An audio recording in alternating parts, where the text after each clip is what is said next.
What guided your decision to do the course that you did? Some of us were running away from mathematics. Some of us, we simply loved what we wanted to do. But what about Arinaitwe Hannah? Her decision was based on trying to run away from math. And we dive into her math story and see what she tells us as a journalist right now.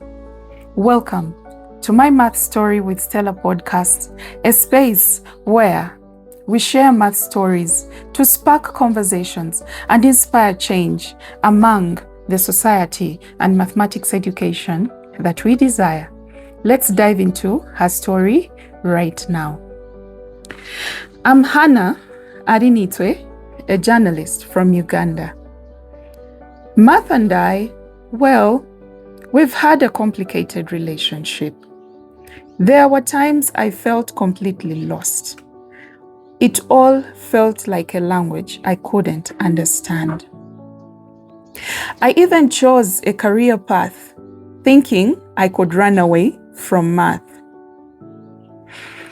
only to realize that no matter where I go, math finds a way to show up in life. What helped me was breaking problems into small steps, practicing consistently, asking for help when I needed it. Slowly, I began to see that struggling didn't mean I wasn't capable. Math taught me patience, resilience, and that facing challenges head on. I am sharing this because I know so many people, rather, I know so many others feel the same frustration and doubt. If my story can help even one person feel seen or remind them that running away isn't the answer, then it's worth it. Thank you for creating a space where our stories matter. Math isn't my enemy. It is part of my journey. I am still learning and I am not running anymore. I am facing it one step at a time. So a lot of us have gone through this. We made career decisions, life-changing decisions based on the fear and the struggle that we experienced while learning mathematics. Something that you can never run away from. In this life, almost everything, if not everything, is mathematical.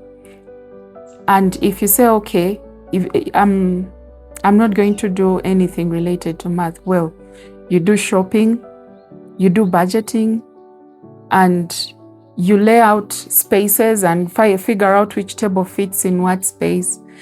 So mathematics is something you can't run away from. And I'm glad Hannah shared with us her story.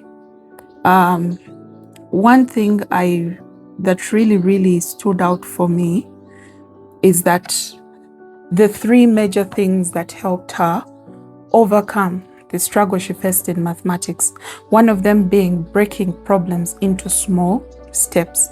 Sometimes when learners see a very long question, they get so frustrated, they start overthinking. Yet, you just need to read one part at a time and try to interpret it, not trying to interpret the whole big question. So I love the fact that she figured that out, doing one tiny thing at a time. Then practicing consistently. This is something I have been singing for long. I have always sang practice. Even when learners come to me and tell me what is the trick, I just tell them practice is king. Because there is no way you're going to know that you know without trying. How do you know you can ride a bicycle? By actually riding the bicycle. That's when you know that you've actually learned, or you still need to practice more. So when it comes to mathematics, practice questions every day. Consistency is where most learners fall short. Consistency is basically having a routine for it. If you're doing 5 a day, you're doing 5 a day. If you're doing 2 questions a day, you're doing 2 questions a day, every day. Not, okay, let me do 100 and I'll cover up for the other days when I want to relax.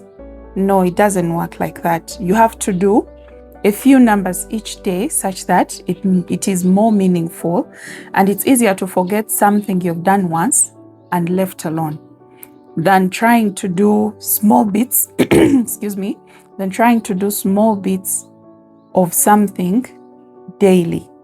So you'll remember it better when you practice that way. So consistency is very, very important. Then asking for help when I needed it. She always asked for help. A lot of our children have that fear. Some of them don't want to look like they're not smart, but there is no problem with trying to ask for help. There isn't any problem with not knowing. And for a fact, the more you ask questions, the more you get to learn. If you don't ask questions, no one will know you don't know. Even your own teachers will not know. Even in our daily lives, we keep asking questions to different people so that we gain clarity. So whenever anything doesn't make sense in mathematics, always try to ask questions. Thank you so much, Arinaitwe Hannah, for sharing with us your story. And thank you so much for not giving up on mathematics. See you in the next episode. Bye-bye.